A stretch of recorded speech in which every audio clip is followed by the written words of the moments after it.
Marc chapitre 1. Le commencement de la bonne nouvelle de Jésus, le Messie, le Fils de Dieu, selon ce qui est écrit dans le prophète Ésaïe. Je vais envoyer devant toi mon messager, qui préparera ton chemin. Une voix crie dans le désert. Préparez le chemin du Seigneur, rendez droit ses sentiers. Et Jean le Baptiste parut dans le désert, prêchant un baptême de repentance pour le pardon des péchés. Tout le pays de Judée et tous les habitants de Jérusalem se rendaient auprès de lui, confessant leurs péchés. Ils étaient baptisés par lui dans le fleuve Jourdain. Jean était vêtu d'un vêtement de poil de chameau, avec une ceinture de cuir autour des reins, et il se nourrissait de sauterelles et de miel sauvage. Et voici son message. Après moi vient celui qui est plus puissant que moi, et je ne suis pas digne de me baisser pour délier la courroie de ses sandales. Moi, je vous baptise d'eau, mais lui, il vous baptisera du Saint-Esprit. En ce temps-là, Jésus vint de Nazareth en Galilée, et fut baptisé par Jean dans le Jourdain. Au moment où Jésus sortait de l'eau, il vit les cieux s'ouvrir, et l'Esprit descendre sur lui comme une colombe. Et une voix vint des cieux. Tu es mon Fils bien-aimé, en toi j'ai mis toute mon affection. Aussitôt, l'Esprit le poussa dans le désert, et il fut dans le désert 40 jours, tenté par Satan. Il était avec les bêtes sauvages, et les anges le servaient. Après que Jean eut été livré, Jésus se rendit en Galilée, proclamant la bonne nouvelle de Dieu. Le temps est accompli, disait-il, et le royaume de Dieu est proche.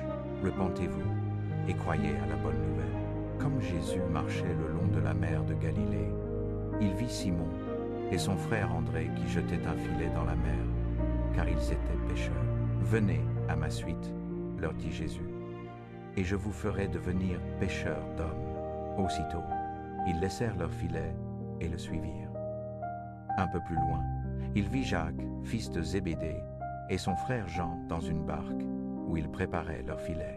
Sans tarder, il les appela. Et ils laissèrent là leur père Zébédée dans la barque avec les ouvriers, et ils partirent à sa suite.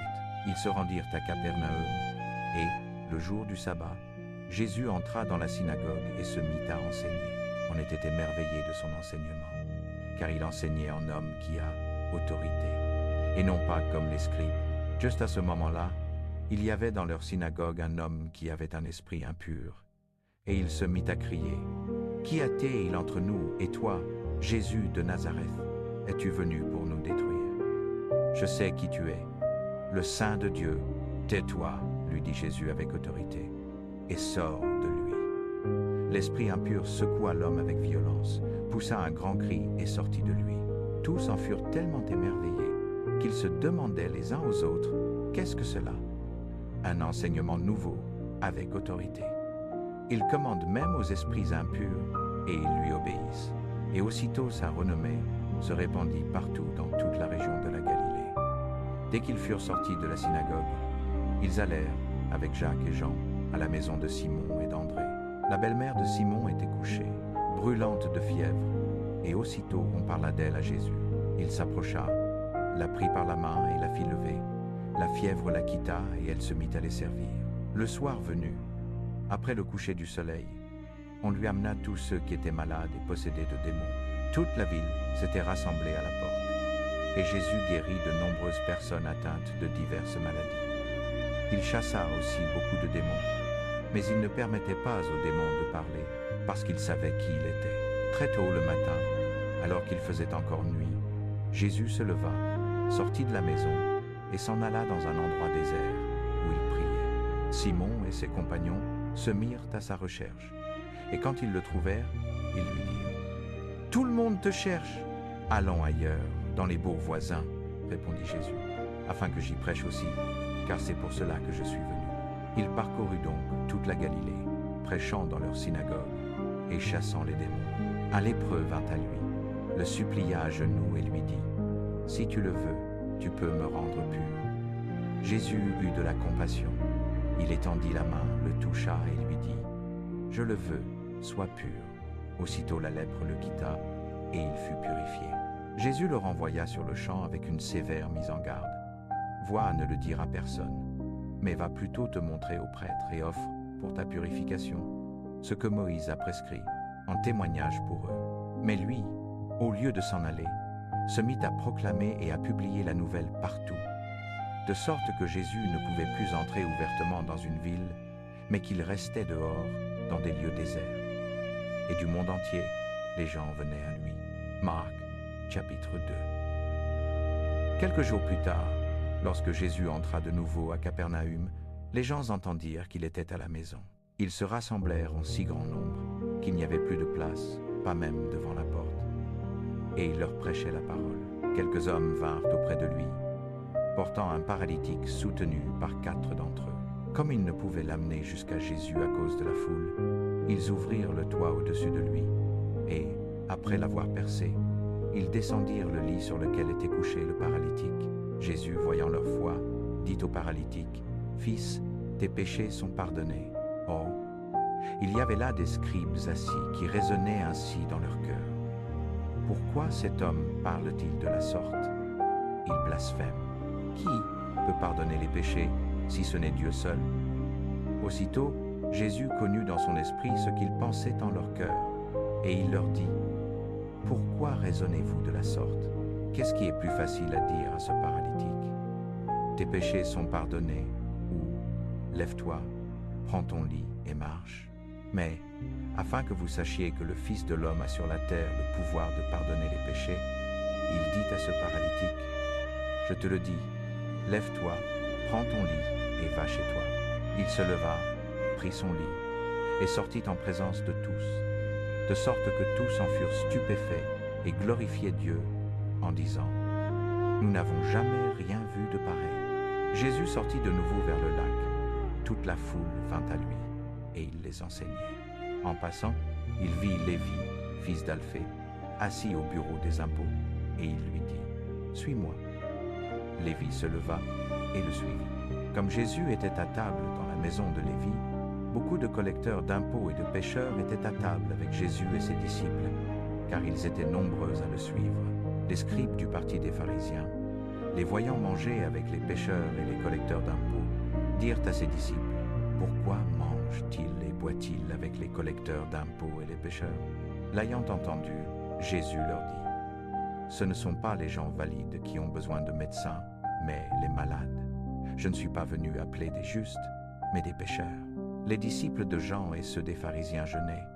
On vint dire à Jésus, « Pourquoi les disciples de Jean et les disciples des pharisiens jeûnent-ils, tandis que les tiens ne jeûnent pas ?» Jésus leur répondit, « Les amis de l'époux peuvent-ils jeûner pendant que l'époux est avec eux? Tant qu'ils ont l'époux avec eux, ils ne peuvent pas jeûner, mais viendra un temps où l'époux leur sera enlevé. Ce jour-là, ils jeûneront. Personne ne met une pièce de drap neuf sur un vieil habit.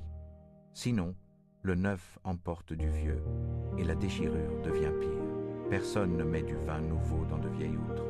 Sinon, le vin fait éclater les outres, et le vin se perd avec les outres. Mais on met du vin nouveau dans des outres neuves. » Un jour de sabbat, Jésus passait à travers les champs de blé. Ses disciples, en s'avançant, se mirent à arracher des épis. Les pharisiens lui dirent, « Regarde, pourquoi font-ils ce qui est défendu le jour du sabbat ?» Il leur répondit, « N'avez-vous jamais lu ce que fit David, lorsqu'il fut dans le besoin et qu'il eut faim, lui et ses compagnons? Il entra dans la maison de Dieu, sous le grand prêtre Abiatar, et mangea les pains de proposition, qui ne sont licites pour personne, si ce n'est pour les prêtres. Et il en donna aussi à ses compagnons. Puis il leur dit, « Le sabbat a été fait pour l'homme, et non l'homme pour le sabbat. C'est pourquoi le Fils de l'homme est maître même du sabbat. » Marc, chapitre 3. Une autre fois, Jésus entra dans la synagogue, et il y avait là un homme qui avait une main atrophiée. Certains d'entre eux cherchaient un motif pour accuser Jésus. Aussi l'observaient-ils de près pour voir s'il le guérirait pendant le sabbat.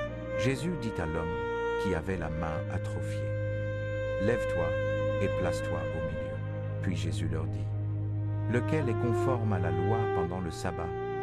Faire le bien ou faire le mal, sauver une vie ou la tuer? » Mais ils gardèrent le silence. Il les regarda tout autour de lui avec colère, profondément attristé par leur endurcissement de cœur. Puis il dit à l'homme, « Éteins ta main. » Il l'étendit, et sa main fut complètement restaurée. Alors les pharisiens sortirent, et se mirent aussitôt à comploter avec les Héréodiens contre Jésus pour le faire mourir. Jésus se retira avec ses disciples vers la mer, et une grande foule le suivit de Galilée. Quand ils apprirent tout ce qu'il faisait, beaucoup de gens vinrent à lui de Judée, de Jérusalem, d'Idumée et des régions situées de l'autre côté du Jourdain, et aussi de Tyr et de Sidon. Comme la foule était si nombreuse, il dit à ses disciples de tenir une petite barque prête pour lui, afin que les gens ne l'écrasent pas. Car il avait guéri beaucoup de gens, de sorte que tous ceux qui étaient atteints de maladie se pressaient autour de lui pour le toucher. Et chaque fois que les esprits impurs le voyaient, ils se prosternaient devant lui et s'écriaient « Tu es le Fils de Dieu ». Mais il leur donnait strictement l'ordre de ne parler de lui à personne. Jésus monta sur la montagne et appela à lui ceux qu'il voulait, et ils vinrent vers lui. Il en établit 12, afin qu'ils soient avec lui et qu'il les envoie prêcher, et qu'ils aient autorité pour expulser les démons. Voici les 12 qu'il établit. Simon, à qui il donna le nom de Pierre, Jacques, fils de Zébédée, et son frère Jean, auquel il donna le nom de Boanerges, ce qui signifie fils du tonnerre, André, Philippe, Barthélemy, Matthieu, Thomas, Jacques, fils d'Alphée, Thaddée, Simon le Zélote, et Judas Iscariote, celui qui le trahit. Jésus entra dans une maison, et de nouveau, une telle foule s'y rassembla que lui et ses disciples n'avaient même pas le temps de manger. Quand sa famille l'apprit, elle partit pour s'emparer de lui, car on disait, il a perdu la raison. Et les maîtres de la loi qui étaient descendus de Jérusalem disaient, il est possédé par Béelzébul et par le prince des démons qu'il expulse les démons. Jésus les appela et se mit à leur parler en parabole. Comment Satan pourrait-il expulser Satan? Si un royaume est divisé contre lui-même, ce royaume ne peut subsister. Si une maison est divisée contre elle-même, cette maison ne peut subsister. Et si Satan s'élève contre lui-même et se divise, il ne peut subsister, mais sa fin est arrivée.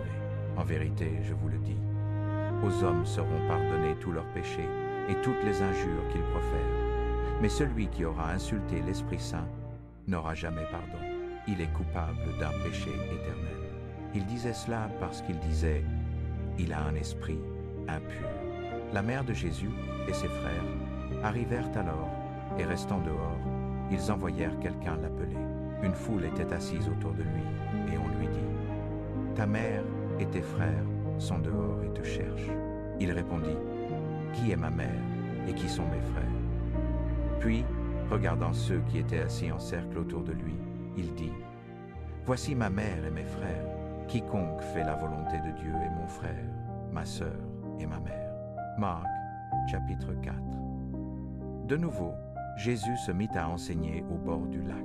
Une foule si nombreuse s'était rassemblée autour de lui qu'il monta dans une barque et s'y assit sur le lac, tandis que toute la foule était le long du rivage sur la terre ferme. Il leur enseigna beaucoup de choses par des paraboles, et dans son enseignement il dit « Écoutez, un semeur sortit pour semer sa semence. Comme il semait, une partie de la semence tomba le long du chemin, et les oiseaux vinrent et la mangèrent. Une autre partie tomba sur un terrain rocailleux, où elle n'avait pas beaucoup de terre. Elle germa aussitôt, parce que la terre y était peu profonde. Mais quand le soleil se leva, elle fut brûlée, et elle sécha parce qu'elle n'avait pas de racines. Une autre partie tomba parmi les épines, qui poussèrent et l'étouffèrent, et elle ne porta pas de fruits. Une autre partie tomba dans la bonne terre. Elle germa, grandit, et produisit du fruit, multipliant les uns par 30, les autres par 60, les autres par 100. Puis Jésus dit, « Celui qui a des oreilles pour entendre, qu'il entende. » Quand il fut seul, les 12 et ceux qui l'entouraient vinrent lui demander des explications sur les paraboles. Il leur dit, « À vous, il est donné de connaître le mystère du royaume de Dieu. Mais pour ceux qui sont au dehors, tout arrive en parabole, afin qu'ils voient sans cesse et ne perçoivent pas, qu'ils entendent sans cesse et ne comprennent pas, de peur qu'ils ne se convertissent et que leurs péchés ne leur soient pardonnés. » Puis il leur dit, « Ne comprenez-vous pas cette parabole? Comment donc comprendrez-vous toutes les paraboles? Le semeur sème la parole. Ceux qui sont le long du chemin, là où la parole est semée, l'entendent. et aussitôt Satan vient et enlève la parole qui a été semée en eux. De même, ceux qui reçoivent la semence sur le terrain rocailleux, ce sont ceux qui, quand ils entendent la parole, la reçoivent avec joie. Mais ils n'ont pas de racine en eux-mêmes, ils sont inconstants. Et quand survient la tribulation ou la persécution à cause de la parole, ils y succombent aussitôt. D'autres reçoivent la semence parmi les épines. Ce sont ceux qui ont entendu la parole. Mais les soucis du monde, la séduction des richesses et les convoitises de toutes sortes s'introduisent et étouffent la parole, et elle reste sans effet. Mais ceux qui ont reçu la semence dans la bonne terre, ce sont ceux qui entendent la parole, la reçoivent et portent du fruit, les uns 30 fois, les autres 60 fois, les autres 100 fois. Il leur dit aussi, quand on apporte une lampe, est-ce qu'on la met sous le boisseau ou sous le lit? N'est-ce pas plutôt qu'on la met sur le chandelier? Car il n'y a rien de caché qui ne doive être manifesté, et rien de secret qui ne doive être mis au jour. Si quelqu'un a des oreilles pour entendre, qu'il entende. Prenez bien garde à ce que vous entendez, continua-t-il. On vous mesurera avec la mesure dont vous vous serez servi, et même on y ajoutera pour vous. À celui qui a, on donnera. À celui qui n'a pas, on enlèvera même ce qu'il a.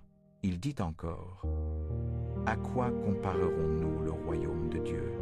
Ou par quelle parabole le représenterons-nous? Il est semblable à une graine de moutarde. Quand on la sème en terre, c'est la plus petite de toutes les semences qui soient sur la terre.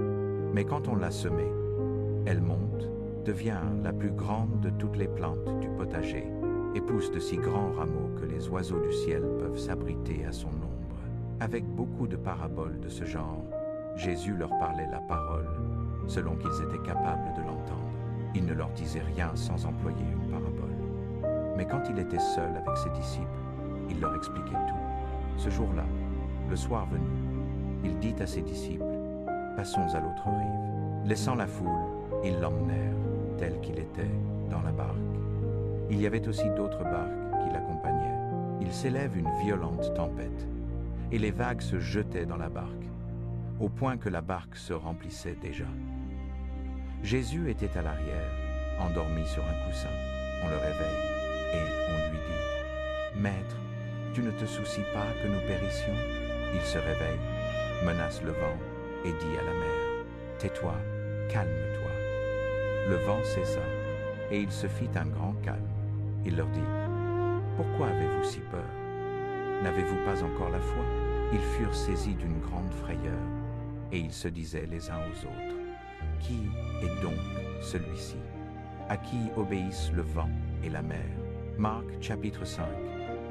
Ils traversèrent le lac et arrivèrent dans la région des Géraséniens. Comme Jésus descendait de la barque, un homme possédé d'un esprit impur sortit des tombeaux pour venir à sa rencontre. Cet homme habitait dans les tombeaux, et personne ne pouvait plus le lier, même avec une chaîne, car souvent on l'avait chargé de chaînes et mis des entraves aux pieds. Mais il les avait rompues et brisées, et personne n'avait la force de le dompter. Jour et nuit, il allait parmi les tombeaux et dans les montagnes, criant et se frappant avec des pierres. Voyant Jésus de loin, il accourut, se jeta à genoux devant lui et cria d'une voix forte, « Qui a-t-il entre toi et moi, Jésus, Fils du Dieu très haut? Je t'en conjure, au nom de Dieu, ne me tourmente point. » Car Jésus disait à l'esprit impur, « Sors de cet homme. » Jésus lui demanda, « Quel est ton nom? » Il répondit, « Mon nom est Légion, car nous sommes beaucoup. » Et il le suppliait avec instance de ne pas les chasser hors de la contrée. Il y avait là, sur la montagne, un grand troupeau de pourceaux qui paissaient. Les démons le supplièrent en disant, « Envoie-nous dans ces pourceaux, afin que nous y entrions. » Il le leur permit. Alors les esprits impurs sortirent de l'homme, entrèrent dans les pourceaux, et le troupeau se précipita du haut de la falaise dans le lac. Il y avait environ 2000 pourceaux, et ils se noyèrent dans le lac. Ceux qui les gardaient s'enfuirent, portèrent la nouvelle dans la ville et dans les campagnes, et les gens vinrent voir ce qui était arrivé. Ils arrivèrent auprès de Jésus, et ils virent l'insensé qui avait eu la légion d'esprits impurs assis, vêtu et dans son bon sens, et ils furent saisis de crainte. Ceux qui avaient vu ce qui s'était passé racontèrent à la foule ce qui était arrivé à l'insensé et à propos des pourceaux. Alors ils se mirent à supplier Jésus de s'éloigner de leur territoire. Comme Jésus remontait dans la barque, l'insensé qui avait été possédé le supplia pour aller avec lui. Mais Jésus ne le lui permit pas, et il lui dit, « Va dans ta maison vers les tiens, et raconte-leur combien le Seigneur a eu de compassion pour toi, et ce qu'il a fait pour toi. » L'homme s'en alla, et se mit à publier dans la Décapole combien Jésus lui avait fait de bien. Et tous étaient dans l'étonnement. Jésus, ayant de nouveau traversé le lac dans la barque, fut accueilli par une grande foule qui se trouvait près de la mer. Un des chefs de synagogue, nommé Jairus, survint, et voyant Jésus, il se jeta à ses pieds, et le suppliait avec instance. « Ma petite fille est à l'agonie, viens, pose les mains sur elle, afin qu'elle soit sauvée et qu'elle vive. » Jésus alla avec lui. Une grande foule le suivait et le pressait. Une femme qui souffrait d'un flux de sang depuis 12 ans, qui avait beaucoup souffert de plusieurs médecins, et qui, après avoir dépensé tout son bien, n'en avait retiré aucun soulagement, mais au contraire, était devenue plus mal, ayant appris ce qui concernait Jésus, vint par derrière la foule et toucha son vêtement, car elle disait, « Si je puis toucher ne serait-ce que ses vêtements, je serai guérie. » Aussitôt le flux de son sang s'arrêta, et elle sentit dans son corps qu'elle était guérie de son mal. Jésus connut aussitôt en lui-même qu'une force était sortie de lui. Il se retourna dans la foule et dit, « Qui a touché mes vêtements ?» Ses disciples lui dirent, « Tu vois la foule qui te presse, et tu dis, Qui m'a touché ?» Mais lui regardait tout autour pour voir celle qui avait fait cela. La femme, effrayée et tremblante, sachant ce qui lui était arrivé, vint se jeter à ses pieds et lui dit toute la vérité. Il lui dit, « Ma fille, ta foi t'a sauvée. Va en paix et sois guérie de ton mal. » Il parlait encore, quand survinrent de chez le chef de synagogue quelques-uns qui dirent à celui-ci, « Ta fille est morte. Pourquoi importuner encore le maître ?»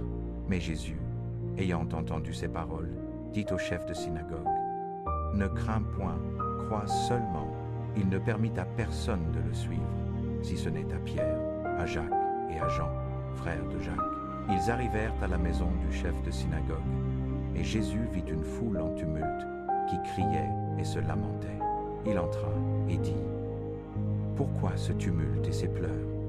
L'enfant n'est pas morte, mais elle dort. » Et il se moquait de lui. Alors, après avoir mis tout le monde dehors, il prit le père et la mère de l'enfant, et ceux qui étaient avec lui. Et il entra là où était l'enfant. Il la prit par la main et lui dit, « Talitha koum », ce qui signifie, « Jeune fille, lève-toi, je te le dis. » Aussitôt la jeune fille se leva et se mit à marcher. Elle avait 12 ans.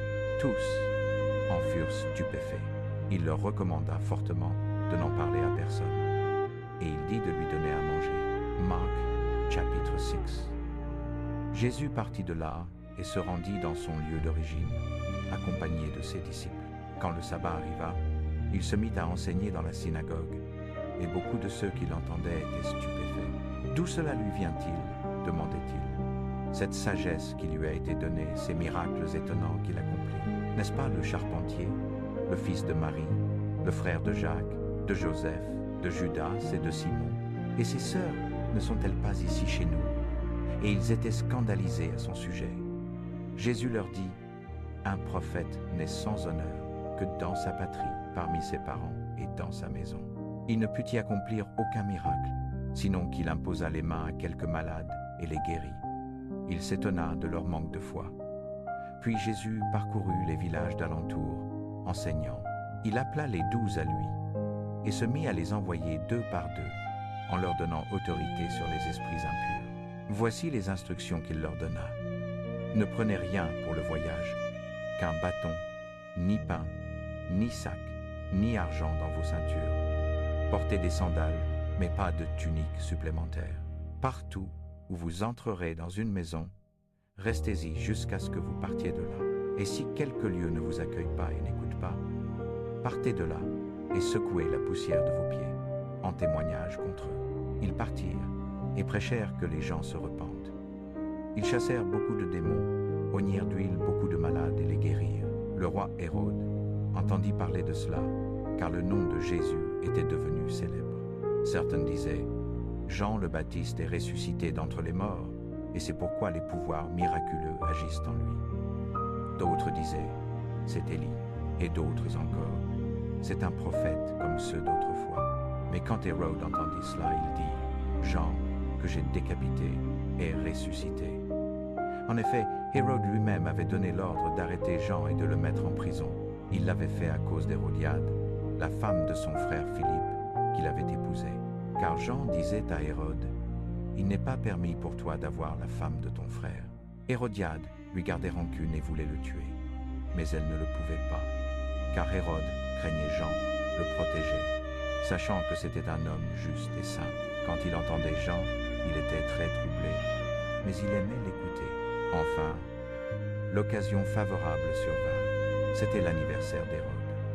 Il donna un banquet pour ses grands officiers, ses chefs militaires et les principaux personnages de Galilée. La fille d'Hérodiade entra et dansa.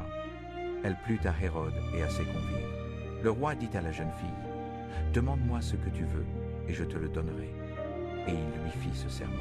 « Quoi que tu demandes, je te le donnerai jusqu'à la moitié de mon royaume. » Elle sortit et dit à sa mère, « Qu'est-ce que je demanderai ?»« La tête de Jean le Baptiste, » répondit-elle. La jeune fille s'empressa de rentrer auprès du roi et lui fit cette demande. « Je veux que tu me donnes sur le champ la tête de Jean le Baptiste sur un plat. » Le roi fut très attristé, mais à cause de ses serments et de ses convives, il ne voulut pas lui refuser. Il envoya sur le champ un garde avec l'ordre d'apporter la tête de Jean. L'homme alla décapiter Jean dans la prison, rapporta sa tête sur un plat, la donna à la jeune fille, et la jeune fille la donna à sa mère. Quand les disciples de Jean la prirent, ils vinrent prendre son corps et le déposèrent dans un tombeau. Les apôtres se rassemblèrent auprès de Jésus et lui rapportèrent tout ce qu'ils avaient fait et enseigné. Comme tant de gens allaient et venaient, qu'ils n'avaient même pas le temps de manger, il leur dit, « Venez à l'écart dans un lieu désert et reposez-vous un peu. » Ils partirent en bateau pour aller seuls dans un lieu désert. Mais beaucoup de gens les virent partir et les reconnurent. Ils coururent là-bas à pied de toutes les villes et arrivèrent avant eux. Quand Jésus débarqua, il vit une grande foule. Il fut ému de compassion pour eux, parce qu'ils étaient comme des brebis qui n'ont pas de berger, et il se mit à leur enseigner beaucoup de choses. Déjà, l'heure était avancée. Ses disciples s'approchèrent de lui et dirent, « Cet endroit est désert, et l'heure est déjà passée. Renvoie-les, afin qu'ils aillent dans les campagnes et les villages d'alentour s'acheter de quoi manger. » Mais il leur répondit, « Donnez-leur vous-même à manger. » Ils lui dirent, « Faudrait-il aller acheter pour 200 deniers de pain pour leur donner à manger ?» Il leur dit, « Combien de pain avez-vous? Allez voir. » Quand ils surent cela, ils dirent, « 5 et 2 poissons. » Alors il leur ordonna de faire asseoir tout le monde par groupe sur l'herbe verte. Ils s'assirent par rangées de 100 et de 50. Jésus prit les 5 pains et les 2 poissons, leva les yeux vers le ciel, les bénit et rompit les pains, qu'il donna à ses disciples pour les distribuer. Il partagea aussi les 2 poissons entre tous. Ils mangèrent tous à leur faim, et l'on ramassa 12 paniers pleins de morceaux de pain et de poissons. Ceux des hommes qui avaient mangé étaient 5000. Aussitôt après, Jésus fit monter ses disciples dans la barque et les envoya devant lui vers Bethsaïde, pendant qu'il renvoyait la foule. Puis, après avoir pris congé d'eux, il alla sur la montagne pour prier. Le soir venu, la barque était au milieu de la mer, et lui était seul à terre. Il vit qu'ils avaient peine à ramer, car le vent leur était contraire. Vers la 4e veille de la nuit, il vint vers eux en marchant sur la mer. Il voulait les passer, mais quand ils le virent marcher sur la mer, ils pensèrent que c'était un fantôme, et ils crièrent, car ils le voyaient tous, et étaient épouvantés. Aussitôt il leur parla et leur dit, « Rassurez-vous, c'est moi, n'ayez pas peur. » Puis il monta avec eux dans la barque, et le vent cessa. Ils étaient stupéfaits au comble de l'étonnement, car ils n'avaient pas compris l'affaire des pains. Leur cœur était endurci. Quand ils eurent traversé, ils abordèrent à Gensaret et y accostèrent. Dès qu'ils furent descendus de la barque, les gens reconnurent Jésus. Ils coururent par toute cette région, et l'on apporta sur des lits ceux qui étaient malades, partout où on apprenait qu'il était. Et partout où il entrait, dans les villages, dans les villes ou dans les campagnes, on mettait les malades sur les places publiques. On le suppliait de leur laisser toucher au moins la frange de son manteau, et tous ceux qui le touchaient étaient guéris. Marc chapitre 7. Les pharisiens et quelques scribes qui étaient venus de Jérusalem s'assemblèrent autour de Jésus, et ils virent quelques-uns de ses disciples manger leur pain avec des mains impures, c'est-à-dire non lavées, car les pharisiens et tous les juifs ne mangent pas sans se laver les mains jusqu'au coude, suivant la tradition des anciens. Et quand ils reviennent du marché, ils ne mangent pas sans faire leurs ablutions, et il y a beaucoup d'autres choses qu'ils observent par tradition, comme le lavage des coupes, des cruches et des plats. Alors, les pharisiens et les scribes interrogèrent Jésus. « Pourquoi tes disciples ne suivent-ils pas la tradition des anciens, mais mangent-ils leur pain avec des mains impures ?» Il leur répondit, « Ésaïe a bien prophétisé de vous, hypocrite, comme il est écrit. Ce peuple m'honore des lèvres, mais son cœur est éloigné de moi. C'est en vain qu'ils me rendent inculte, puisque la doctrine qu'ils enseignent ne consiste qu'en préceptes humains. Vous laissez de côté le commandement de Dieu, et vous observez la tradition des hommes. » Il leur dit encore, « Vous avez bien l'art de rejeter le commandement de Dieu pour établir votre tradition. Car Moïse a dit, « Honore ton père et ta mère, et celui qui maudira son père ou sa mère sera puni de mort. » Mais vous dites, « Si un homme dit à son père ou à sa mère, « Ce que tu aurais pu recevoir de moi est corban, c'est-à-dire une offrande à Dieu, vous ne lui permettez plus de rien faire pour son père ou pour sa mère, annulant ainsi la parole de Dieu par votre tradition que vous vous transmettez. Et vous faites beaucoup d'autres choses semblables. » Puis il appela de nouveau la foule et dit, « Écoutez-moi tous et comprenez, rien de ce qui est dehors et qui entre dans l'homme ne peut le souiller. Mais ce qui sort de l'homme, voilà ce qui souille l'homme. » Après qu'il fut entré dans la maison, à l'abri de la foule, ses disciples l'interrogèrent sur cette parabole. Il leur dit, « Vous aussi vous êtes sans intelligence? Ne comprenez-vous pas que rien de ce qui entre du dehors, dans l'homme, ne peut le souiller, parce que cela n'entre pas dans son cœur, mais dans son ventre, et s'en va dans les lieux secrets, ce qui rend tous les aliments purs. » Il ajouta, « Ce qui sort de l'homme, voilà ce qui souille l'homme, car c'est de l'intérieur, du cœur des hommes, que sortent les mauvaises pensées, les fornications, les vols, les meurtres, les adultères, les rapines, les méchancetés, la fraude, la dépravation, l'envie, la calomnie, l'orgueil, la folie. Toutes ces méchancetés sortent de l'intérieur et souillent l'homme. » Jésus partit de là et s'en alla dans la région de Tyr et de Sidon. Il entra dans une maison et ne voulait pas qu'on le sache. Mais il ne put rester caché, car aussitôt une femme, dont la fille avait un esprit impur, ayant appris qui il était, vint se jeter à ses pieds. Cette femme était grecque, originaire de la Phénicie de Syrie. Elle le suppliait de chasser le démon de sa fille. Il lui dit, « Laisse d'abord les enfants se rassasier, car il n'est pas bien de prendre le pain des enfants et de le jeter aux chiens. » Elle répondit, « Oui, Seigneur, mais même les chiens sous la table mangent des miettes des enfants. » Il lui dit, « À cause de cette parole, va, le démon a quitté ta fille. » Elle s'en alla chez elle et trouva l'enfant couché sur le lit, et le démon partit. Jésus partit ensuite de la région de Tyr, et passant par Sidon, vint au lac de Galilée, au milieu du territoire de la Décapole. On lui amena un sourd qui avait bien de la peine à parler, et on le supplia de lui imposer la main. Jésus l'emmena à l'écart du peuple, lui mit les doigts dans les oreilles, puis il cracha, et lui toucha la langue du doigt. Il leva les yeux au ciel, soupira, et dit, « Ephata », c'est-à-dire, « Ouvre-toi ». Ses oreilles s'ouvrirent, sa langue se délia, et il parlait correctement. Jésus leur commanda de n'en parler à personne, mais plus il le leur commandait, plus il le publiait partout. Frappé d'un grand étonnement, il disait, « Il fait tout à la perfection. Il fait entendre les sourds et parler les muets. » Marc, chapitre 8. Pendant ces jours-là, une autre grande foule s'était rassemblée.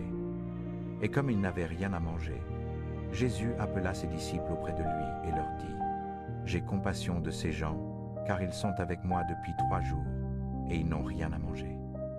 Si je les renvoie chez eux le ventre vide, ils se trouveront en chemin épuisés, car quelques-uns d'entre eux sont venus de loin. » Ses disciples lui répondirent, « Comment pourrait-on rassasier ces gens de pain ici, dans un endroit désert ?»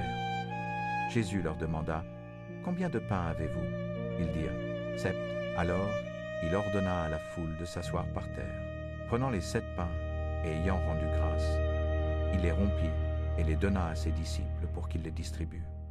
Et ils les distribuèrent à la foule. Ils avaient aussi quelques petits poissons. Il rendit grâce pour eux aussi, et les disciples les distribuèrent. Les gens mangèrent à satiété. Ensuite, on ramassa 7 corbeilles pleines de morceaux qui restaient. Il y avait là environ 4000 personnes. Après les avoir renvoyés, il monta aussitôt dans la barque avec ses disciples et se rendit dans la région de Dalmanutha.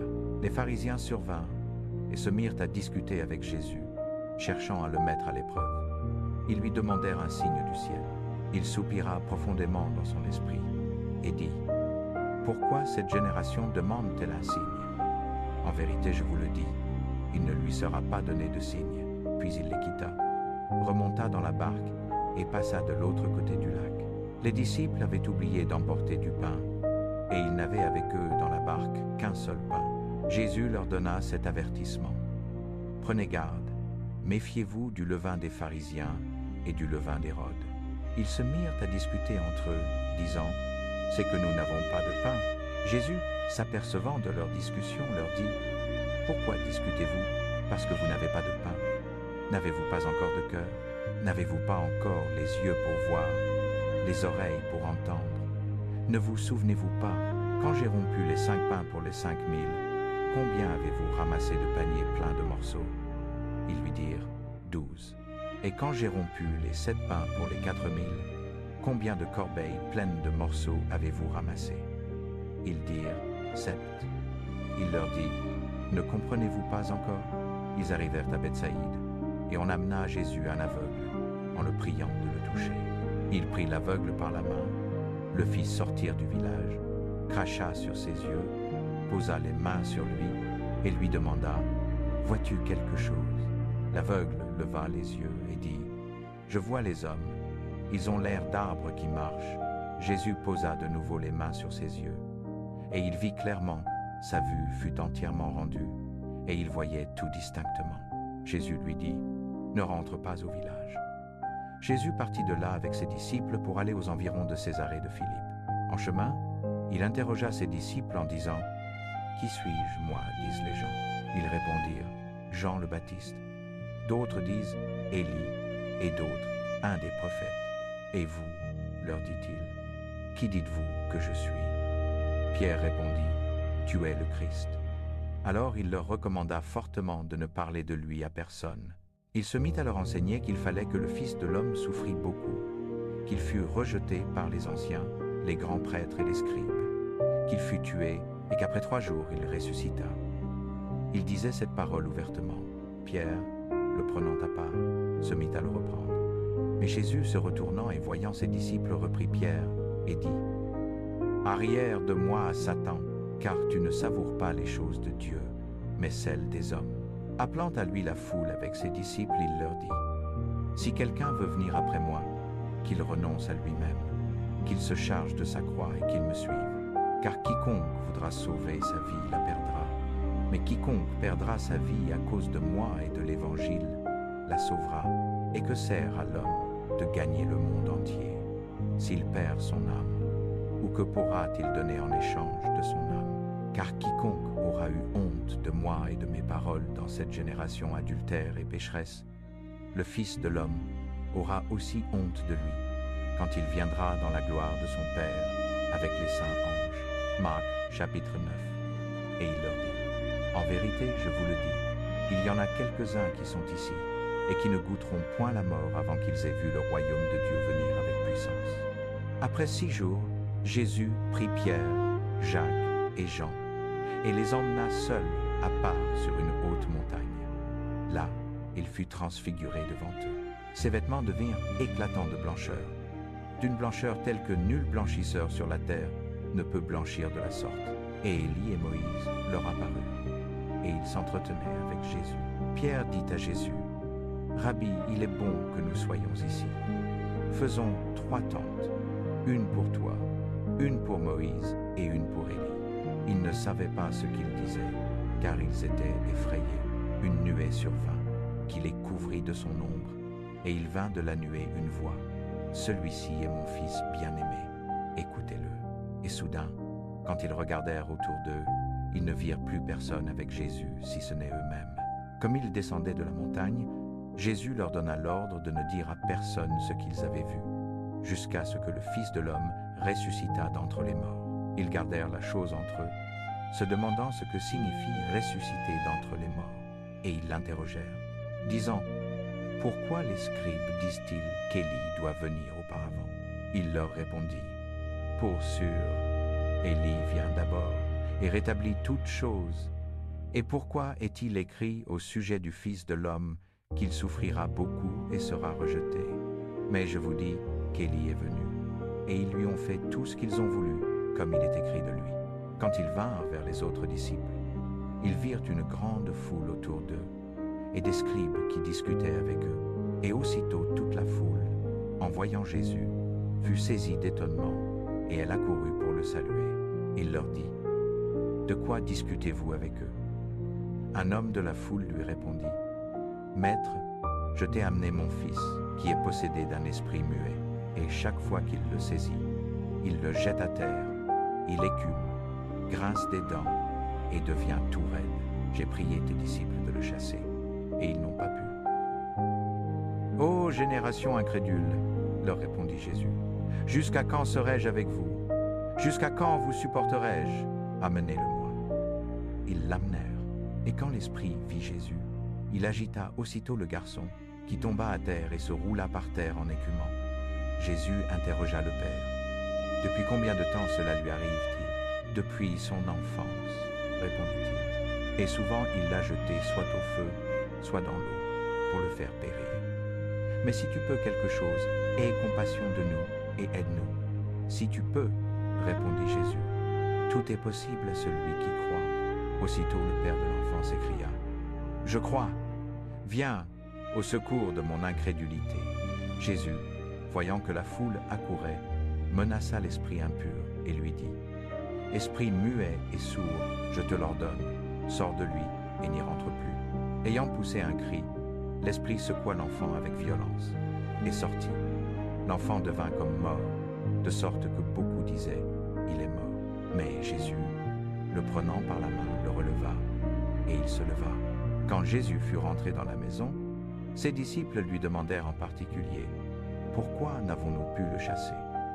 Il leur dit, « Cette sorte-là ne peut sortir que par la prière. » Ils partirent de là et traversèrent la Galilée. Et Jésus ne voulait pas qu'on sût où il était, car il enseignait ses disciples. Et il leur disait, « Le Fils de l'homme va être livré aux mains des hommes. Ils le feront mourir, et après qu'il aura été mis à mort, 3 jours après il ressuscitera. » Mais ils ne comprenaient pas cette parole, et ils avaient peur de l'interroger. Ils arrivèrent à Capernaum. Comme il était dans la maison, il demanda à ses disciples, « De quoi discutiez-vous en chemin ?» Mais ils se taisaient, car en chemin ils avaient discuté entre eux qui était le plus grand.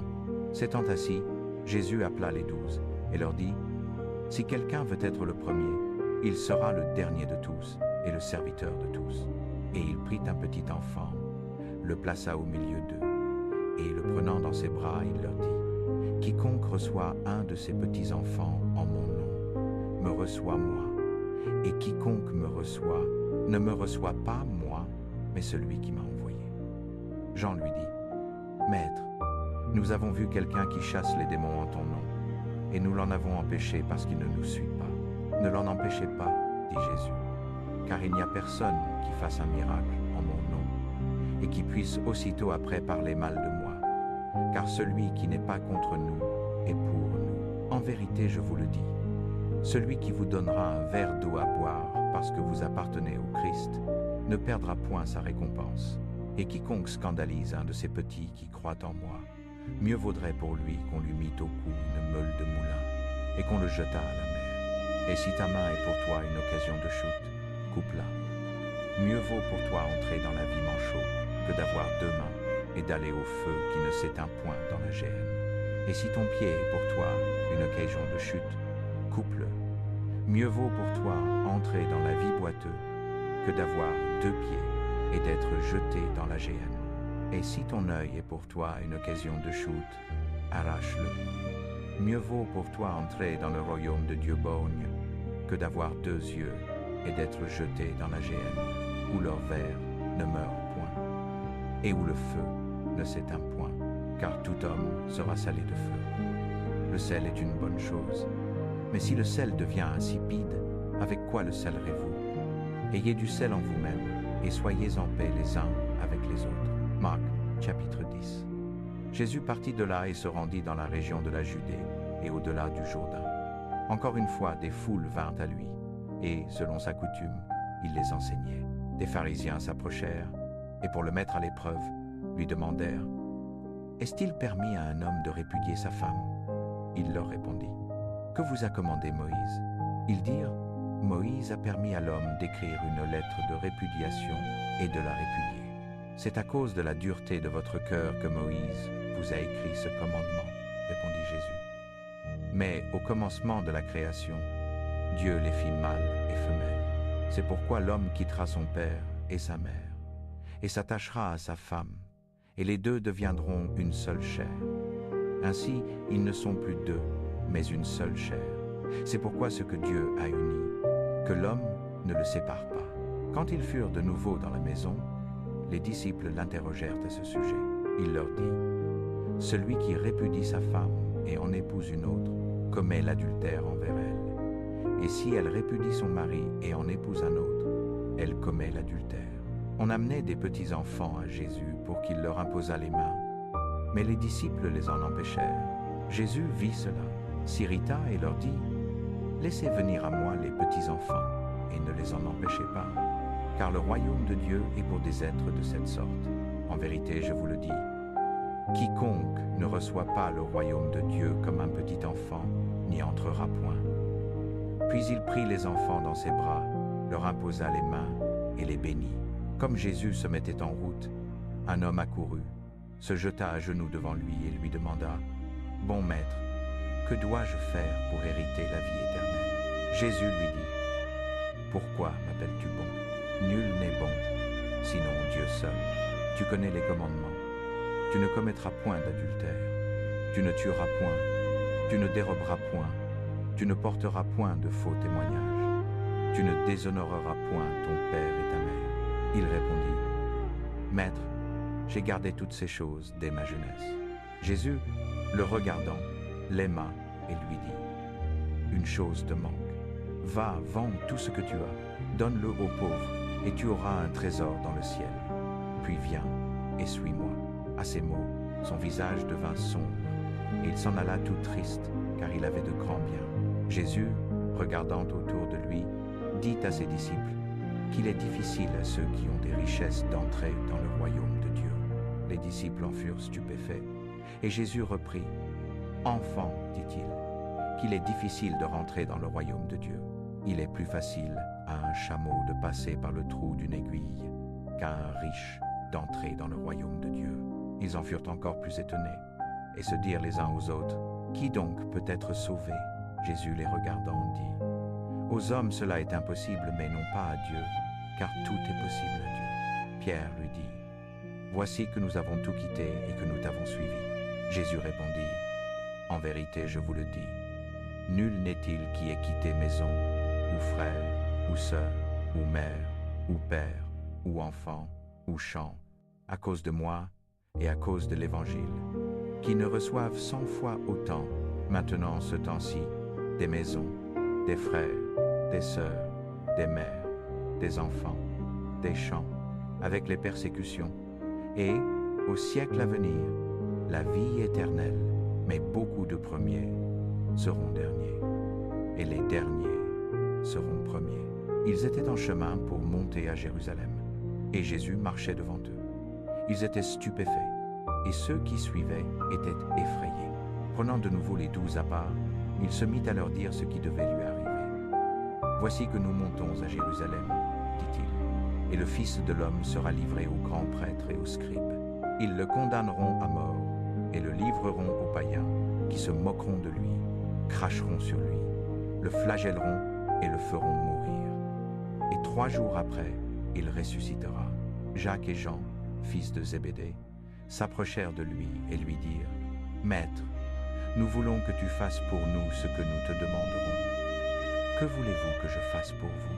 leur dit-il. Ils répondirent « Accorde-nous de siéger, l'un à ta droite et l'autre à ta gauche, dans ta gloire. » Jésus leur dit « Vous ne savez pas ce que vous demandez. Pouvez-vous boire la coupe que je bois ou recevoir le baptême dont je suis baptisé ?» « Nous le pouvons, dirent-ils. Jésus reprit « Vous boirez bien la coupe que je bois, et vous recevrez le baptême dont je suis baptisé. Mais pour siéger à ma droite ou à ma gauche, ce n'est pas à moi de l'accorder. Cela est réservé à ceux pour qui il a été préparé. » Les 10 autres, l'ayant appris, commencèrent à s'irriter contre Jacques et Jean. Jésus les appela à lui et leur dit « Vous savez que ceux qu'on regarde comme les chefs des nations les dominent en maître, et que leurs grands exercent sur elles l'autorité suprême. Il n'en sera pas ainsi parmi vous, mais quiconque veut devenir grand parmi vous sera votre serviteur, et quiconque veut être le premier parmi vous sera l'esclave de tous. Car le Fils de l'homme n'est pas venu pour être servi, mais pour servir et donner sa vie en rançon pour la multitude. » Ils arrivèrent à Jéricho. Comme Jésus sortait de Jéricho avec ses disciples et une grande foule, un aveugle, Bartimée, fils de Timée, était assis au bord du chemin et mendiait. Ayant appris que c'était Jésus de Nazareth, il se mit à crier « Fils de David, Jésus, aie pitié de moi !» Beaucoup le menaçaient pour le faire taire. Mais il criait plus fort encore « Fils de David, aie pitié de moi !» Jésus s'arrêta et dit « Appelez-le. » On appela l'aveugle et lui dit « Prends courage, lève-toi, il t'appelle. » Lançant son manteau, il bondit et vint vers Jésus. Jésus lui dit « Que veux-tu que je fasse pour toi ?» L'aveugle lui répondit « Rabouni, que je vois. » Jésus lui dit « Va, ta foi t'a sauvé. » Aussitôt il recouvra la vue et se mit à suivre Jésus dans le chemin. Marc, chapitre 11. Comme ils approchaient de Jérusalem, près de Bethphagée et de Béthanie, à la montagne des Oliviers, Jésus envoya 2 de ses disciples et leur dit « Allez au village qui est devant vous. Dès que vous y serez entrés, vous trouverez un ânon attaché, sur lequel personne ne s'est encore assis. Déliez-le et amenez-le. Si quelqu'un vous dit « Pourquoi faites-vous cela ?» Répondez « Le Seigneur en a besoin, mais il l'enverra ici tout de suite. » Ils partirent et trouvèrent un ânon attaché devant une porte, au dehors, dans la rue. Ils le délièrent. Quelques-uns de ceux qui se tenaient là leur dirent « Qu'est-ce que vous faites de délier cet ânon ?» Ils répondirent comme Jésus leur avait dit, et on les laissa aller. Ils amenèrent l'ânon à Jésus, jetèrent sur lui leur manteau, et Jésus s'assit dessus. Beaucoup de gens étendirent leurs manteaux sur le chemin, et d'autres des branches qu'ils avaient coupées dans les champs. Ceux qui marchaient devant et ceux qui suivaient criaient « Hosanna, béni soit celui qui vient au nom du Seigneur. Béni soit le royaume qui vient, le royaume de notre Père David. Hosanna dans les lieux les plus élevés. » Jésus entra dans Jérusalem et se rendit au temple. Il regarda tout autour de lui, mais comme il était déjà tard, il sortit pour aller à Béthanie avec les 12. Le lendemain, quand ils sortirent de Béthanie, Jésus eut faim. Voyant de loin un figuier couvert de feuilles, il alla voir s'il s'y trouvait des fruits. Et quand il y fut arrivé, il ne trouva rien que des feuilles, car ce n'était pas la saison des figues. Alors Jésus prit la parole et lui dit « Que personne désormais ne mange de ton fruit. » Et ses disciples l'entendirent. Ils arrivèrent à Jérusalem. Jésus entra dans le temple et se mit à chasser ceux qui vendaient et ceux qui achetaient dans le temple. Il renversa les tables des changeurs et les sièges de ceux qui vendaient des colombes. Et il ne permettait pas que personne transportât une marchandise à travers le temple. Il les instruisait et leur disait « N'est-il pas écrit, ma maison sera appelée une maison de prière pour toutes les nations ? Mais vous, vous en avez fait une caverne de voleurs. Les principaux sacrificateurs et les scribes l'apprirent et cherchaient comment le faire mourir, car ils le craignaient, parce que toute la foule était frappée d'admiration pour son enseignement. Quand le soir fut venu, Jésus sortit de la ville. Le matin, en passant, ils virent le figuier qui se dessécha jusqu'aux racines. Pierre, se rappelant ce qui s'était passé, dit à Jésus, « Rabbi, regarde, le figuier que tu as maudit se dessèche. » Jésus prit la parole et leur dit, « Ayez foi en Dieu. Je vous le dis en vérité, si quelqu'un dit à cette montagne, « Ôte-toi de là et jette-toi dans la mer », et s'il ne doute point dans son cœur, mais croit que ce qu'il dit arrive, il le verra s'accomplir. C'est pourquoi je vous dis, tout ce que vous demanderez en priant, croyez que vous l'avez reçu, et cela vous sera accordé. Et quand vous êtes en prière, si vous avez quelque chose contre quelqu'un, pardonnez-lui, afin que votre Père qui est dans les cieux vous pardonne aussi vos péchés. Ils arrivèrent de nouveau à Jérusalem.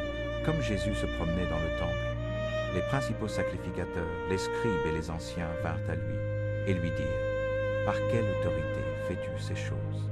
Et qui t'a donné cette autorité pour les faire ?» Jésus leur répondit, « Je vous adresserai une question. Répondez-moi, et je vous dirai par quelle autorité je fais ces choses. Le baptême de Jean était-il du ciel ou des hommes? Répondez-moi. » Ils se firent entre eux ces réflexions. Si nous disons du ciel, il dira, pourquoi donc n'avez-vous pas cru en lui? Mais si nous disons des hommes, il craignait la foule, car tous tenaient que Jean avait réellement été un prophète. Alors ils répondirent à Jésus, nous ne savons, et Jésus leur dit, je ne vous dirai pas non plus par quelle autorité je fais ces choses. Marc, chapitre 12. Jésus se mit alors à leur parler en parabole. Un homme planta une vigne. Il en entoura une haie, creusa un pressoir à vin et bâtit une tour. Puis il loua la vigne à des vignerons et partit en voyage.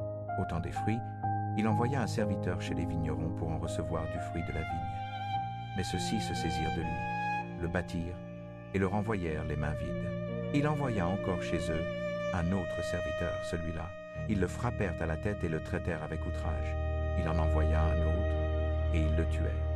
Puis plusieurs autres. Les uns, ils les battirent. Les autres, ils les tuèrent. Il ne lui restait plus qu'un fils bien-aimé. Il l'envoya le dernier, se disant, « Ils respecteront mon fils. » Mais ces vignerons se dirent entre eux, « C'est l'héritier. Venez, tuons-le, et l'héritage sera à nous. » Ils se saisirent de lui, le tuèrent et le jetèrent hors de la vigne.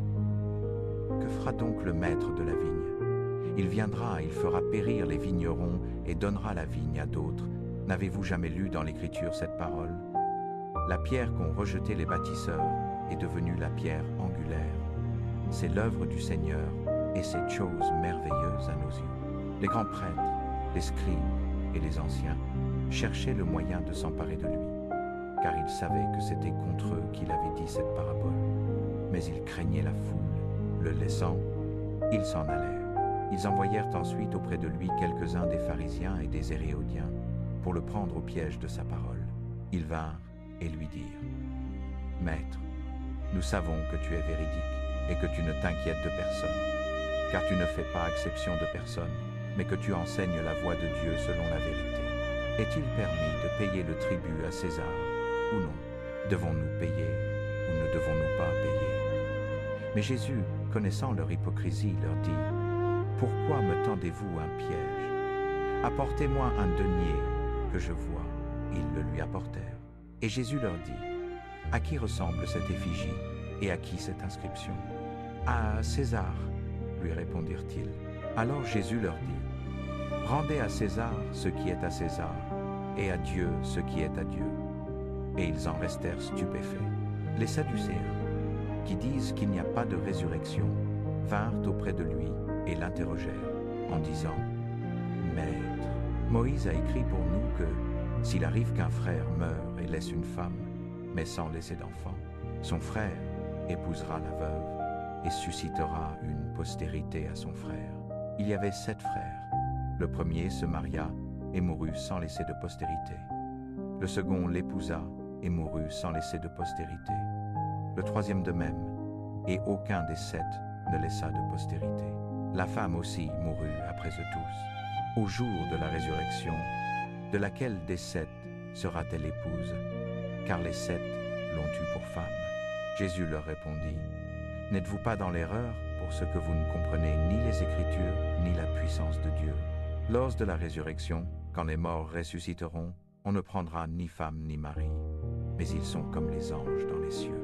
Quant à la résurrection des morts, n'avez-vous pas lu dans le livre de Moïse, au passage du buisson, comment Dieu lui a dit, « Je suis le Dieu d'Abraham, le Dieu d'Isaac et le Dieu de Jacob ?» Il n'est pas le Dieu des morts, mais le Dieu des vivants. Vous êtes dans une grave erreur. Un des scribes, qui les avait entendus discuter, sachant que Jésus avait bien répondu aux Sadducéens, vint près de lui et lui demanda, « Quel est le premier de tous les commandements ?» Jésus répondit, « Le premier est, écoute, Israël, le Seigneur notre Dieu est l'unique Seigneur. Et tu aimeras le Seigneur ton Dieu de tout ton cœur, de toute ton âme, de toute ta pensée et de toute ta force. Voici le second. Tu aimeras ton prochain comme toi-même. Il n'y a pas de commandement plus grand que cela. » Bien dit, maître, répondit l'homme des scribes. Tu as raison de dire que le Seigneur est unique et qu'il n'y a qu'un seul Dieu, que l'aimer de tout son cœur, de toute son intelligence et de toute sa force, et aimer son prochain comme soi-même, vaut mieux que tous les holocaustes et tous les sacrifices.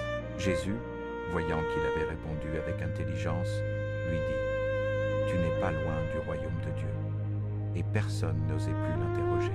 Comme Jésus enseignait dans le temple, il dit, « Comment les scribes disent-ils que le Messie est fils de David ?»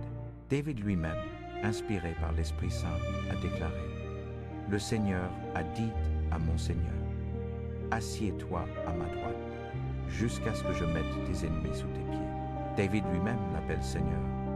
Comment donc est-il son fils? Et la foule nombreuse l'écoutait avec plaisir.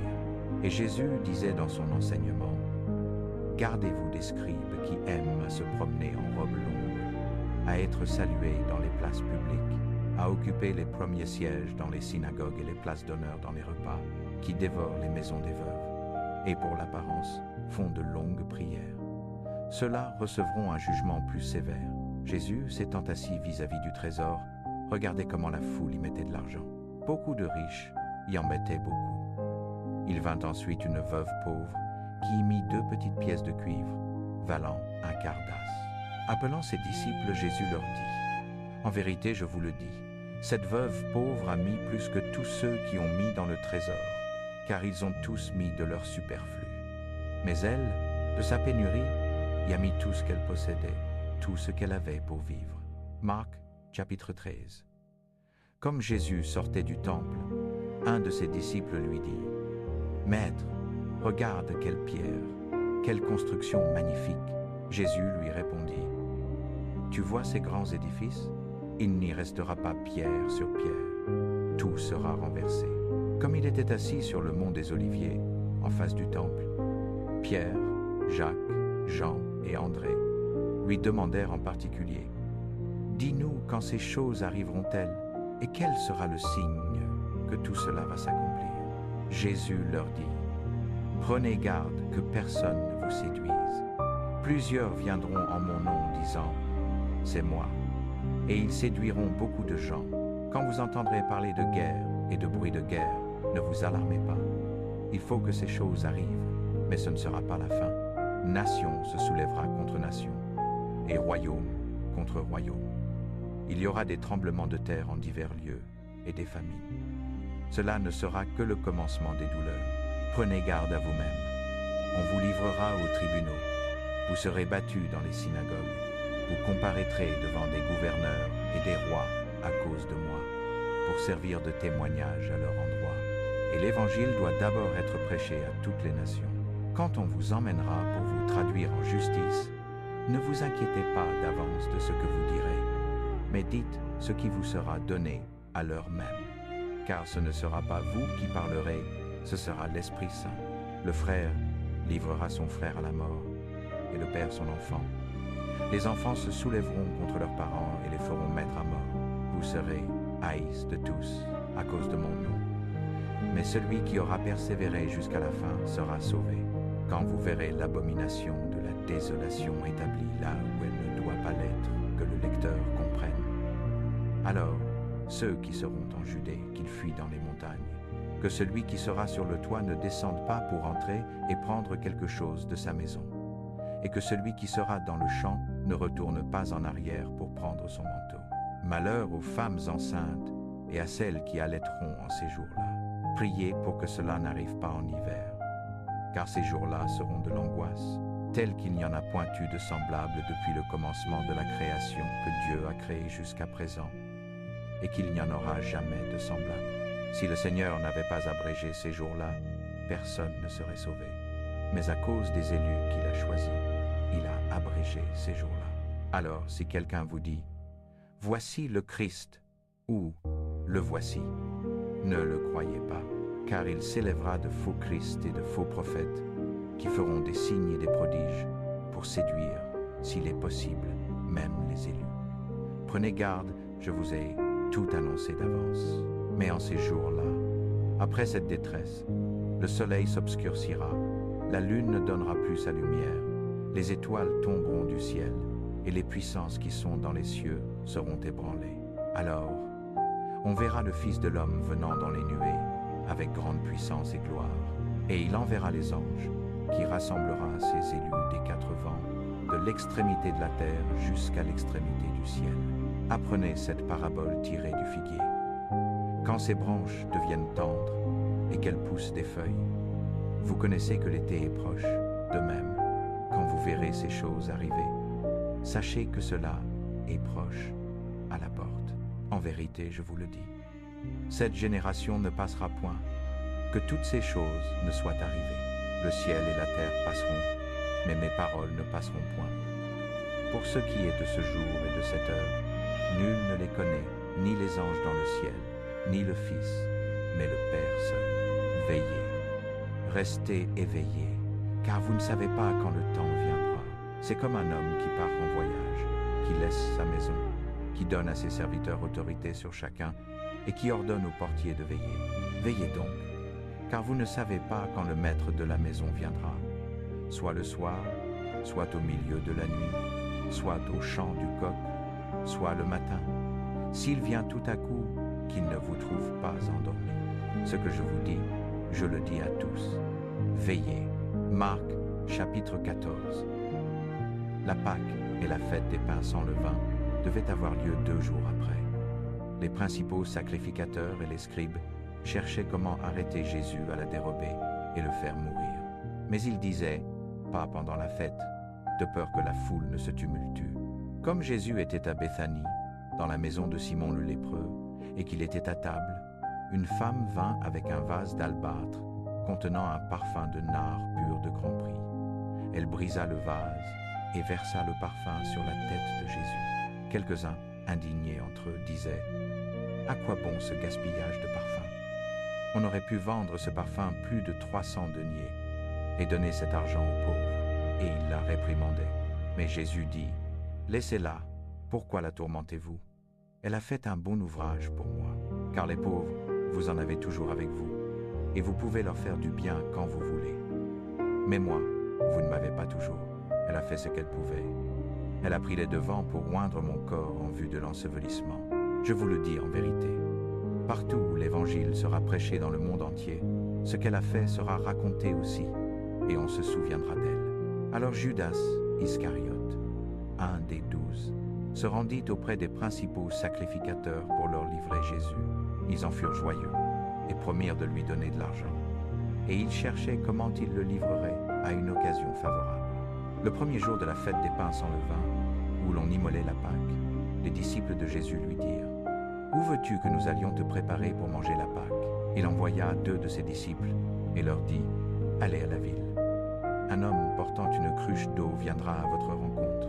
Suivez-le et dites au maître de la maison où il entrera. » Le maître dit « Où est mon hôtellerie, où je pourrai manger la Pâque avec mes disciples? Il vous montrera une grande salle, garnie et préparée. Là, vous me préparerez la Pâque. » Les disciples partirent, arrivèrent à la ville et trouvèrent comme Jésus leur avait dit, et ils préparèrent la Pâque. Le soir venu, Jésus arriva avec les 12. Pendant qu'ils étaient à table et qu'ils mangeaient, Jésus dit, « Je vous le dis en vérité, l'un de vous qui mange avec moi me livrera. » Ils commencèrent à s'attrister et à lui dire, chacun à son tour, « Est-ce moi ?» Il leur répondit, « C'est l'un des 12, celui qui met avec moi la main dans le plat. Le Fils de l'homme s'en va, selon qu'il est écrit de lui. Mais malheur à cet homme par qui le Fils de l'homme est livré. Il vaudrait mieux pour cet homme ne pas être né. » Pendant qu'il mangeait, Jésus prit du pain, et après avoir rendu grâce, il le rompit et le leur donna en disant, « Prenez, ceci est mon corps. » Il prit ensuite une coupe, et après avoir rendu grâce, il la leur donna, et ils en burent tous. Et il leur dit, « Ceci est mon sang, le sang de l'alliance, qui est répandu pour plusieurs. Je vous le dis en vérité, je ne boirai plus désormais du fruit de la vigne, jusqu'au jour où je le boirai nouveau dans le royaume de Dieu. » Après avoir chanté un hymne, ils sortirent pour aller à la montagne des Oliviers. Jésus leur dit, « Vous tous vous abandonnerez selon ce qui est écrit. Je frapperai le berger, et les brebis seront dispersées. Mais après ma résurrection, j'irai devant vous en Galilée. » Pierre lui dit, « Quand tous s'abandonneraient, je ne m'abandonnerai pas. » Jésus lui répondit, « Je te le dis en vérité, toi aujourd'hui, cette nuit même, avant que le coq chante 2 fois, tu me renieras 3 fois. » Mais Pierre insista avec force et dit, « Quand il me faudrait mourir avec toi, je ne te renierai pas. » Et tous disaient pareillement. Ils arrivèrent à un lieu appelé Gethsémane, et Jésus dit à ses disciples, « Asseyez-vous ici, pendant que je prierai. » Il prit avec lui Pierre, Jacques et Jean. Et il commença à être effrayé et saisi d'angoisse. Il leur dit, « Mon âme est triste jusqu'à la mort. Restez ici, éveillés. » S'avançant un peu, il tomba à terre et priait que, s'il était possible, cette heure passât loin de lui. Il disait, « Abba, Père, tout est possible. Éloigne de moi cette coupe. Toutefois, non pas ce que je veux, mais ce que tu veux. » Il revint et les trouva endormis. Il dit à Pierre, « Simon, tu dors, tu n'as pas pu veiller 1 heure. Veillez et priez, afin de ne pas entrer en tentation. L'esprit est bien disposé, mais la chair est faible. » Il s'éloigna de nouveau et pria, disant les mêmes paroles. Puis il revint et les trouva encore endormis, car leurs yeux étaient appesantis, et ils ne savaient que lui répondre. Il revint pour la 3e fois et leur dit, « Vous dormez maintenant et vous reposez. C'en est fait, l'heure est venue. Voici, le Fils de l'homme est livré aux mains des pécheurs. Levez-vous, partons d'ici. Voici celui qui me livre s'approche. » Comme il parlait encore, Judas, un des 12, arriva. Avec lui, il y avait une foule portant des épées et des bâtons, envoyés des principaux sacrificateurs, des scribes et des anciens. Celui qui le livrait leur avait donné un signe en disant, « Celui que je baiserai, c'est lui. Arrêtez-le et emmenez-le avec soin. » Aussitôt Judas s'avança vers Jésus et lui dit, « Rabbi !» Et il le baisa. Alors ils se saisirent de lui et l'arrêtèrent. Un de ceux qui étaient là, tirant son épée, frappa le serviteur du souverain sacrificateur et lui coupa l'oreille. Jésus, prenant la parole, leur dit, « Suis-je un brigand que vous soyez venu m'arrêter avec des épées et des bâtons?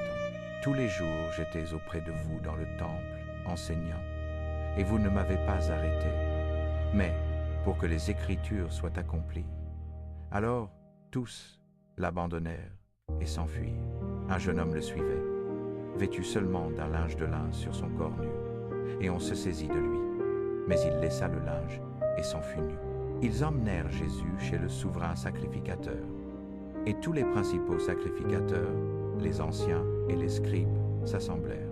Pierre avait suivi Jésus de loin jusque dans l'intérieur de la cour du souverain sacrificateur. Il s'assit avec les serviteurs et se chauffait auprès du feu. Les principaux sacrificateurs et tout le Sanhédrin cherchaient un témoignage contre Jésus pour le faire mourir. Mais ils n'en trouvaient pas. Plusieurs faussaient contre lui, mais leur témoignage ne s'accordait pas. Quelques-uns se levèrent et déposèrent ainsi contre lui, « Nous l'avons entendu dire. » Je détruirai ce temple fait de main d'homme, et j'en bâtirai en 3 jours un autre non fait de main d'homme. Mais même là, dessus leur témoignage ne s'accordait pas. Alors le souverain sacrificateur se leva au milieu d'eux et demanda à Jésus, « Tu ne réponds rien? Qu'est-ce que ces hommes déposent contre toi ?»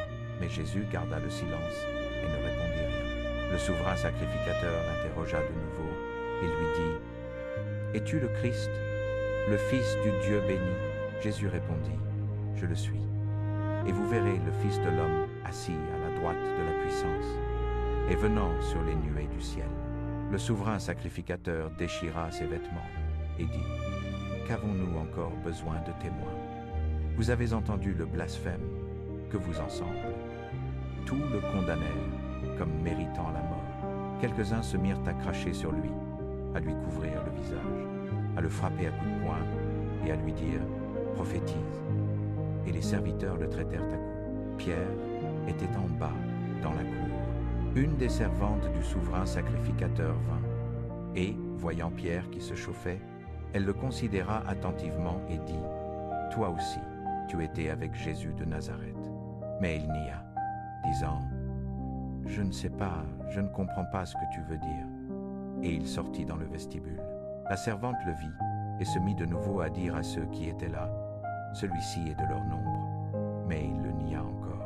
Peu de temps après, ceux qui étaient là dirent encore à Pierre, « Certainement, tu es de leur nombre, car tu es galiléen. » Il se mit à jurer et à conjurer, « Je ne connais pas cet homme dont vous parlez. » Aussitôt, pour la seconde fois, le coq chanta. Et Pierre se ressouvint de la parole que Jésus lui avait dite, « Avant que le coq chante 2 fois, tu me renieras 3 fois. » Et il fondit en larmes. Marc chapitre 15.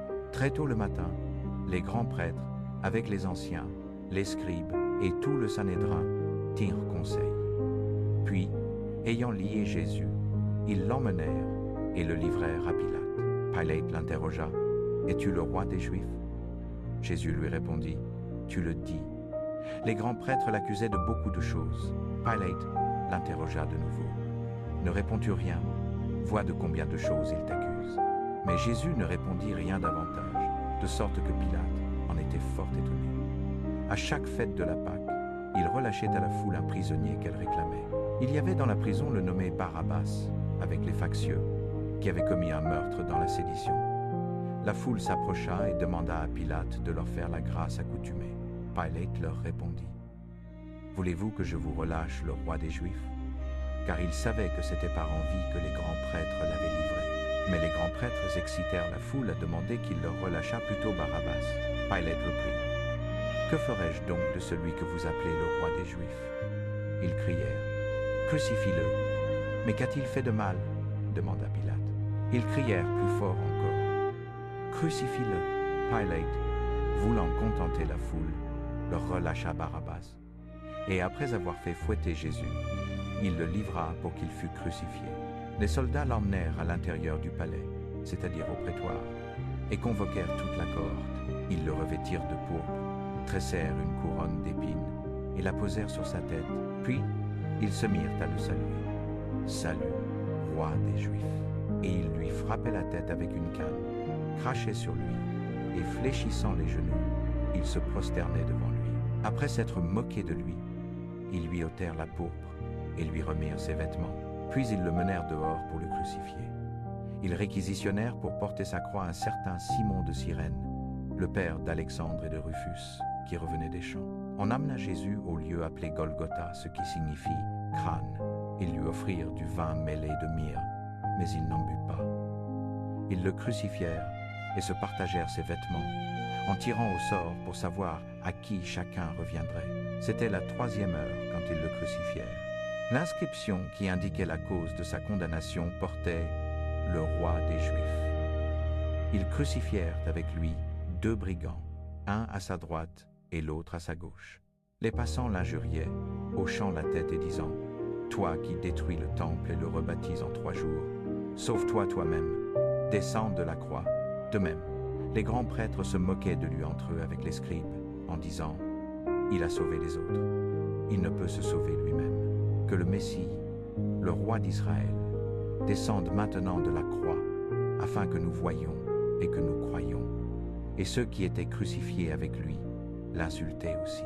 À la 6e heure, il se fit ténèbres sur toute la terre jusqu'à la 9e heure. Et à la 9e heure, Jésus s'écria d'une voix forte, « Eloi, Eloi, lama sabachthani », ce qui signifie, « Mon Dieu, pourquoi m'as-tu abandonné ?» Quelques-uns de ceux qui étaient là, l'ayant entendu, disaient, « Voilà qui l'appelle Élie. » L'un d'eux courut mouiller une éponge de vinaigre, la mit au bout d'une canne et lui donna à boire en disant, « Laissez, voyons si Élie vient le prendre. » Mais Jésus, poussant un grand cri, expira. Et le voile du temple se déchira en deux, du haut en bas.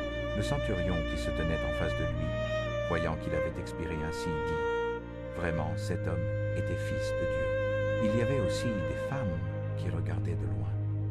Parmi elles était Marie de Magdala, Marie la mère de Jacques, le petit et de Jose, et Salomé, qui, lorsqu'il était en Galilée, le suivait et le servait, et plusieurs autres qui étaient montés avec lui à Jérusalem. Le soir étant déjà venu, c'était la veille du sabbat, c'est-à-dire la préparation. Joseph d'Arimathée, conseiller, distingué, qui attendait lui-même le royaume de Dieu, vint et osa aller chez Pilate pour demander le corps de Jésus. Pilate s'étonna qu'il fût déjà mort. Il fit appeler le centurion et lui demanda depuis combien de temps il était mort. Et, s'étant informé auprès du centurion, il donna le corps à Joseph. Celui-ci acheta un linceul. Il descendit Jésus de la croix, l'enveloppa dans le linceul et le déposa dans un sépulcre taillé dans le roc. Puis il roula une pierre contre l'entrée du sépulcre. Marie de Magdala et Marie la mère de Jose étaient là et regardaient où on le mettait. Marc chapitre 6. Quand le sabbat fut passé, Marie de Magdala, Marie, mère de Jacques, et Salomé achetèrent des aromates afin d'aller oindre le corps de Jésus. Très tôt, le premier jour de la semaine, au lever du soleil, elles se rendaient au tombeau et se disaient entre elles, « Qui nous roulera la pierre de l'entrée du tombeau ?» Mais, levant les yeux, elles virent que la pierre avait été roulée, car elle était fort grande. Entrant dans le tombeau, elles virent un jeune homme, assis, à droite, vêtu d'une robe blanche, et elles furent épouvantées. Il leur dit, « Ne vous effrayez pas, vous cherchez Jésus de Nazareth, qui a été crucifié. Il est ressuscité, il n'est pas ici. Voyez le lieu où on l'avait mis. Mais allez, dites à ses disciples et à Pierre, il va devant vous en Galilée. Là vous le verrez, comme il vous l'a dit. » Elles sortirent et s'enfuirent du sépulcre, car le tremblement et l'épouvante les avaient saisies, et elles ne dirent rien à personne, car elles étaient effrayées. Jésus ressuscitant le matin du premier jour de la semaine, apparut premièrement à Marie de Magdala, de laquelle il avait chassé 7 démons. Celle-ci alla le rapporter à ceux qui avaient été avec lui, qui étaient en deuil et pleuraient. Quand ils apprirent qu'il vivait et qu'elle l'avait vu, ils ne la crurent point. Après cela, il apparut en une autre forme à 2 d'entre eux, qui étaient en chemin pour aller à la campagne. Eux aussi retournèrent et le rapportèrent aux autres, qui ne les crurent point non plus. Enfin, il apparut aux 11 assis à table, et il les reprit sur leur incrédulité et la dureté de leur cœur, parce qu'ils n'avaient pas cru ceux qui l'avaient vu ressusciter. Puis il leur dit, « Allez par toute la terre, et prêchez la bonne nouvelle à toute la création. Celui qui croira et qui sera baptisé sera sauvé, mais celui qui ne croira pas sera condamné. Et voici les miracles qui accompagneront ceux qui auront cru. En mon nom, ils chasseront les démons, ils parleront de nouvelles langues, ils saisiront des serpents, et s'ils boivent quelque breuvage mortel, il ne leur fera point de mal. Ils imposeront les mains sur les malades, et ceux-ci se porteront bien. » Le Seigneur, après leur avoir parlé, fut élevé au ciel, et s'assit à la droite de Dieu. Pour eux, ils sortirent et prêchèrent partout. Le Seigneur travaillait avec eux et confirmait la parole par les miracles qui l'accompagnaient.